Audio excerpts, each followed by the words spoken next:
ದಿನಗಳ ಹಿಂದುಗಡೆ ಸೇಡಮಲ್ಲಿ ತಾವು ಕೇಳಿದಿರ್ಬೋದು ಅಥವಾ ಸಮಾಜ ಜಾಲತಾಣದಲ್ಲಿ ನುಡಿದಿರ್ಬೋದು.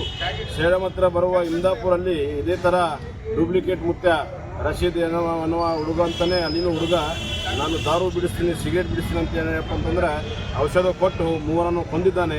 ಅದೇ ಪರಿಸ್ಥಿತಿ ಈ ನಮ್ಮ ಭಾಗದಲ್ಲಿ ಆಗಬಾರ್ದು. ಯಾಕಂದರೆ ಭಾಳಷ್ಟು ಮುದ್ದಂಗ ಜನಾಂಗರು ಮತ್ತು ಬಡ ಜನಾಂಗರು ಏನಪ್ಪ ಅಂತಂದರೆ ಅವರ ಮಾತುಗಳಿಗೆ ಮರಳಾಗಿ ಒಳಗಾಗಿ ಅವ್ರು ಕೊಡುವ ಆಶೀರ್ವಾದವನ್ನು ಸ್ವೀಕರಿಸಿ ಏನಪ್ಪ ಅಂತಂದರೆ ಹಾಸ್ಪಿಟಲೈಸ್ ಆಗ್ತಾ ಇದ್ದಾರೆ. ಇವೆಲ್ಲ ನಾಟಕ ಇಲ್ಲಿ ನಿಲ್ಲಿಸಬೇಕು.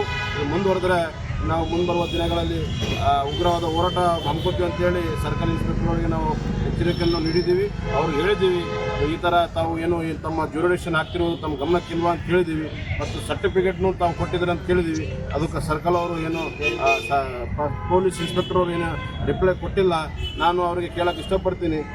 ಈಗ ನಾವು ಅರ್ಜಿ ಕೊಟ್ಟಿದ್ದು 1-2-3 ದಿವಸದಲ್ಲಿ FIR ಆಗಲಿಲ್ಲಪ್ಪ ಅಂತಂದರೆ ನಾವು ಮುಂಬರುವ ವಾರದಲ್ಲಿ ನಾರಾಯಣಪುರ ಚಲೋ ಮತ್ತು ಆ ಒಂದು ಮಟ್ಟಕ್ಕೆ ಮುತ್ತಿಗೆ ಹಾಕುವಂಥ ಕಾರ್ಯಕ್ರಮ ನಾವು ಹಮ್ಮಿಕೊಡ್ತೀವಿ.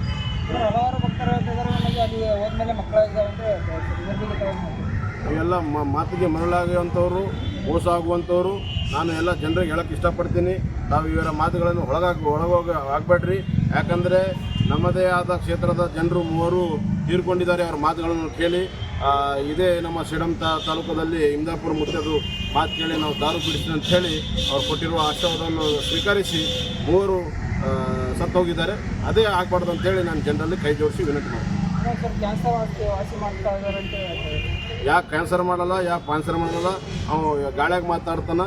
ಅವೊಬ್ಬ ಶತಮೂರ್ಖ, ಅವನೊಬ್ಬ ದನದ ಕಣ್ಣ ತಿನ್ನೋನು. ಅವ್ನಿಗೆ ಯಾವುದು ಬುದ್ಧಿ ಇಲ್ಲ, ಏನಿಲ್ಲ. ಏನಪ್ಪ ಅಂತಂದರೆ ಸುಮ್ಮನೆ ಸೋಷಿಯಲ್ ಇನ್ಫ್ಲುಯೆನ್ಸರ್ ತಗೊಂಡು ಸೋಷಿಯಲ್ ಮೀಡಿಯಾಗಳಲ್ಲಿ ಬೂಸ್ಟ್ ಮಾಡಿ ಮತ್ತೇನಪ್ಪ ಅಂತಂದರೆ ಜನರನ್ನು ಮರಳು ಮಾಡುವಂಥ ಕೆಲಸ ಮಾಡ್ತಾ ಇದ್ದಾರೆ ಸರ್. ಇದು ವೈದ್ಯ ಲೋಕಕ್ಕೆ ಅವರು ಸವಾಲಾಗ್ತಾ ಇದ್ದಾರೆ ಸರ್. ವೈದ್ಯ ಲೋಕಕ್ಕೆ ಮಾಡೋಕ್ಕೆ ಅವರು ಏನು ಪತಂಜಲಿ ಅಲ್ಲ, ಅವರೇನು MBBS ಮಾಡಿದವರಲ್ಲ, ಅವರೇನು ಅಲೋಪತಿ ಕಂಪ್ಲೀಟ್ ಮಾಡಿದವರಲ್ಲ, ಅವರೇನು ಸರ್ಜನ್ ಕಂಪ್ಲೀಟ್ ಮಾಡಿದವರಲ್ಲ. ಅವನು ಶತಮೂರ್ಖ. ಮತ್ತೊಮ್ಮೆ ಹೇಳ್ತಾ ಇದ್ದೀನಿ, ಶತಮೂರ್ಖ.